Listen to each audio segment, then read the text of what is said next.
नमस्कार, आप देख रहे हैं NSC 9 न्यूज़ और मैं हूं आपका अपना दिव्य गौड़। आज हम बात करेंगे कुछ अतीत की, जो बातें आपको नहीं बताई गई, जो बातें आपको नहीं पता चली हैं, लेकिन आज हम उन बातों से आपका तारुफ करवाएंगे, आपको बताएंगे कि वो बातें जो आप आज तक आपको नहीं पता थी, उन बातों के बीच की और बातों के अंदर की ज़मीनी हकीकत क्या है। संस्थापक हाजी सिकंदर बख्त को रुखसत कर दिया गया है। अब याद भी नहीं आता और पुरानी इंक्लूसिव वाली पार्टी कहाँ गई ये समझ भी नहीं आता। जी हाँ, आज के खास सेगमेंट में हम आपको अतीत की वो बातें बताएंगे जो शायद आपने ना तो सुनी होगी और ना ही आगे सुन पाएंगे, क्योंकि ये राज और ये बातें अब इतिहास के गर्द में जमी मिट्टी जैसी हो गई है। ना तो किसी को इंटरेस्ट है सुनने में और ना ही जानने के लिए समय। अपनों की ही बेकदरी कर दी इस विश्व की सबसे बड़ी पार्टी होने का दम भरने वाली इस पार्टी ने, जिन्होंने पार्टी को खड़ा किया, अपना खून पसीना त्याग बलिदान देकर पार्टी को सींचा और वट वृक्ष की तरह खड़ा किया। लेकिन आज अपने ही बगीचे के मालिक को बगीचे में याद नहीं किया जाता। आखिर क्यों इनको भुला दिया गया, एक बड़ा सवाल है। आखिर क्या गलती थी या फिर मामला कुछ और ही था? जानिए आज के खास सेगमेंट अतीत में।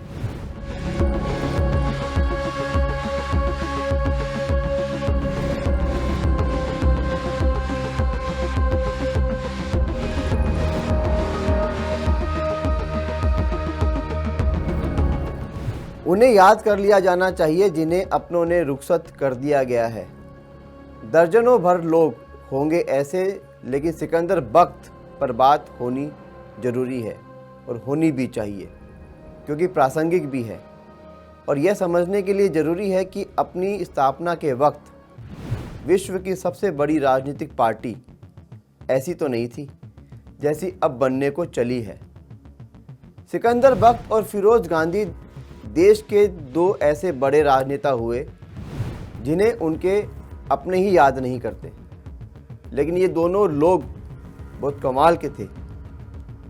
फिरोज गांधी को कांग्रेस द्वारा या यूं कहूं कि उनके परिवार द्वारा ही भुला दिया गया और सिकंदर बख्त को भाजपा ने रुखसत कर दिया। आजकल पूरे देश में भाजपा का स्थापना दिवस जोरों शोरों से धूमधाम से मनाया जा रहा है। वैसे तो आज की नई जेनजी वाली पीढ़ी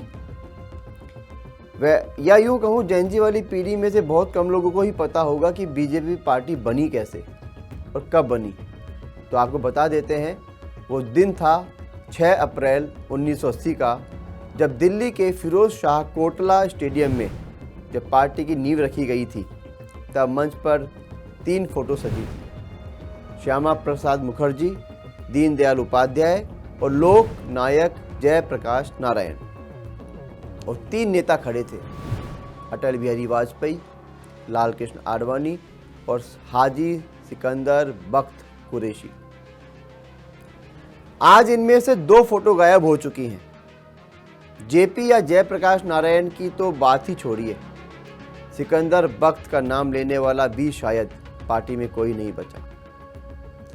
विश्व की सबसे बड़ी पार्टी अब अपनी जड़ों को इतनी सफाई से भूल चुकी है कि संस्थापक महासचिव, जो दिल्ली का मुसलमान था और आडवाणी जी के बराबर का दर्जा रखता था, उसे रुखसत कर दिया गया। देखिए कितनी मज़ेदार कहानी है। जबकि सिकंदर बख्त ही वो व्यक्ति थे जिन्होंने पहला प्रस्ताव रखा था अटल बिहारी वाजपेयी को अध्यक्ष बनाने का। भैरों सिंह शेखावत, जो राजस्थान के मुख्यमंत्री रहे, देश के उपराष्ट्रपति भी रहे, भैरों सिंह शेखावत ने समर्थन किया। फिर 3 महासचिव बने, लाल कृष्ण आडवाणी, सूरजभान और हाजी सिकंदर बख्त। मतलब शुरुआती दौर में भाजपा सबका साथ सबका विकास वाली भावना से इतनी ओतप्रोत थी कि एक मुसलमान को संस्थापक महासचिव भी बनाया। अटल जी तो उनकी प्रतिभा के मुरीद थे। 13 दिन की सरकार में विदेश मंत्री रहे, 13 महीने की सरकार में उद्योग मंत्री भी रहे। जब हिंदुत्व की प्रचंड लहर आई और आरएसएस की तरफ से सिकंदर बख्त का विरोध हुआ, तब अटल की छाया में भी वे सुरक्षित रहे। एक बार की बात है, जब एक रैली में जय श्री राम का नारा लगा तो सिकंदर बख्त भी माहौल देखकर नारे लगाने लगे। तो अटल जी ने उन्हें तुरंत रोका और कहा, हाजी तुम जय श्री राम का नारा मत लगाओ, अल्लाह को याद करो, दोनों में फ़र्क नहीं है। कितना प्यारा, कितना इंक्लूसिव दौर था।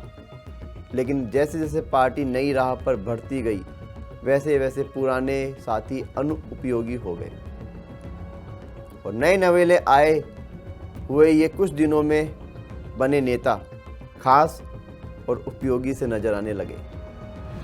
लेकिन जब तक अटल थे तब तक ही ये हो सकता था।